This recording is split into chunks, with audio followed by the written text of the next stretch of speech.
ઘોઘંબાના ધનેશ્વરમાં જૈન મંદિરમાં મૂર્તિ ખંડિત કરનાર હવે 3 સકંજામાં આવ્યા છે। ધનેશ્વરમાં જૈન મંદિરમાં મૂર્તિ ખંડિત કરનાર 3 યુવકોની ધરપકડ કરાઈ। જૈન મંદિરના દરવાજા તોડી અને 3 જે મૂર્તિઓ હતી તેને 3 યુવકે ખંડિત કરી છે। શાળાના કમ્પાઉન્ડમાં રમતા ટિખળખોર યુવકોએ આ કૃત્ય કર્યાનો ખુલાસો થયો।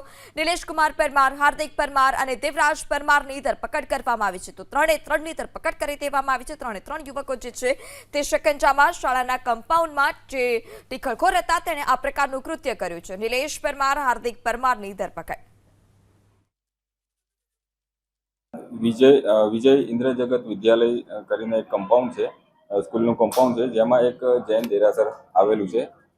તેમાં અજાણ્યા ઈસમોએ એક ગૌતમ સ્વામી ભગવાનની મૂર્તિ, વલ્લભસુરી મહારાજની મૂર્તિ તથા મુખ્ય મંદિરમાં મહાવીર સ્વામીની એક મૂર્તિ ને નુકસાન પહોંચાડેલું છે તે પ્રકારની ફરિયાદ મળેલી હતી અને આ અનુસંધાને પોલીસે 3 આરોપીઓ ની જે શંકાસ્પદ હતા તેમની સઘન પૂછપરછ કરતા આ જે 3 આરોપી છે તેમણે આ ગુનો કરેલો હોવાનું આ તપાસ દરમિયાન માલુમ પડેલું છે।